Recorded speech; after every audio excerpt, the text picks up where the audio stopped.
La cromatografía líquida de alta resolución se encuadra dentro de la cromatografía de elusión. En esta, un líquido que actúa como fase móvil circula en íntimo contacto con un sólido u otro líquido invisible, este actuando como fase estacionaria.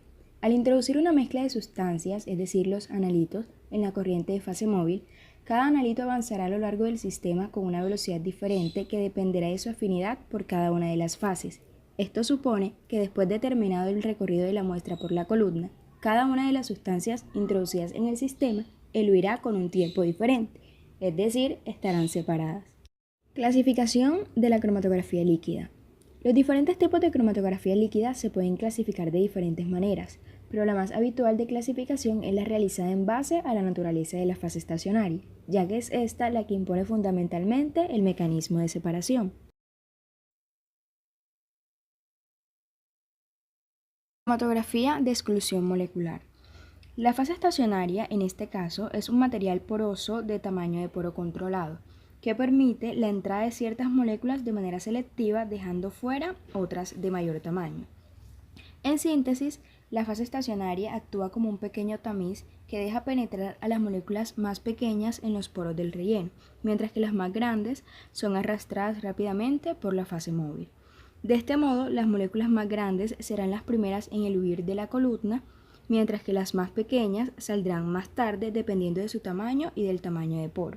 Esta técnica se desarrolló inicialmente para la separación de compuestos biológicos con eluyentes acuosos, que presentan la característica de poseer una reticulación homogénea que permite a las moléculas, al igual que en una cribra, pasar de manera selectiva por unos canales de diámetro controlado.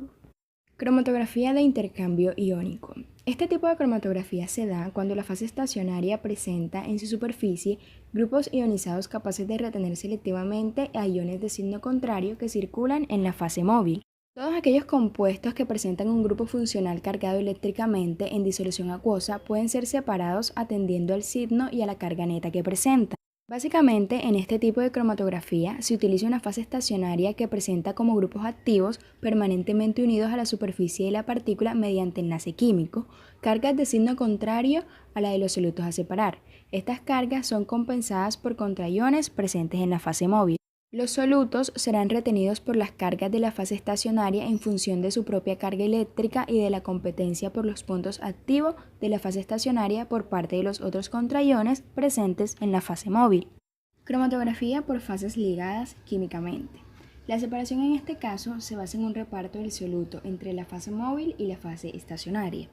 Estas fases ligadas químicamente han dado origen a dos modos de separación: cromatografía en fase inversa y cromatografía en fase normal.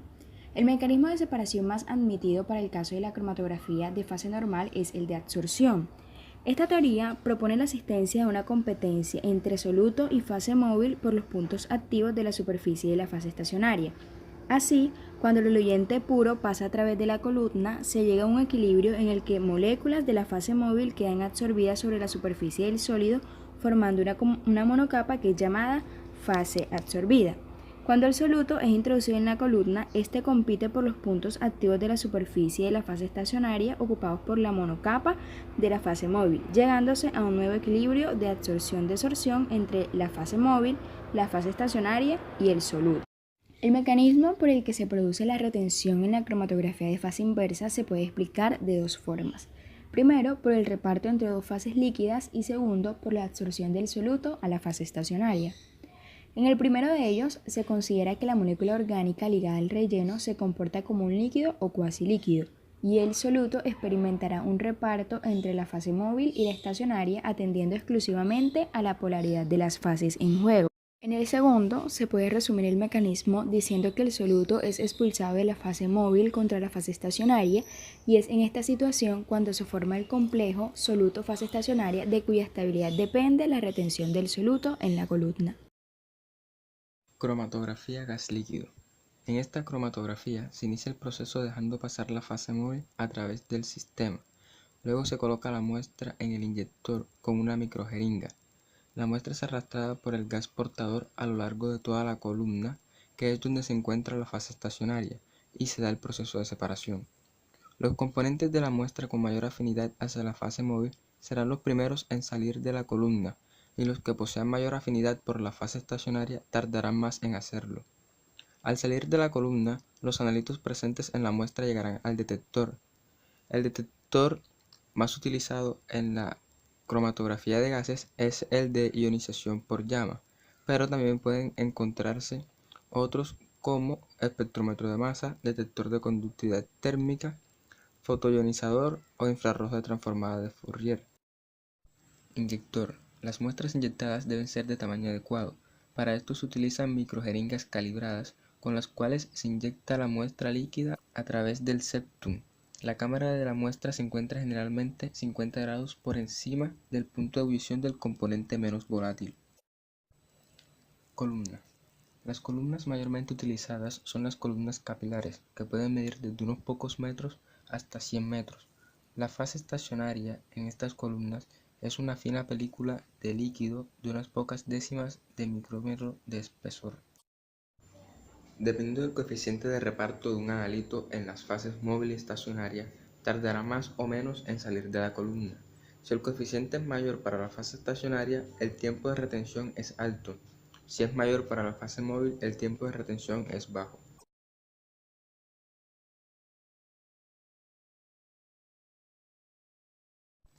Detector.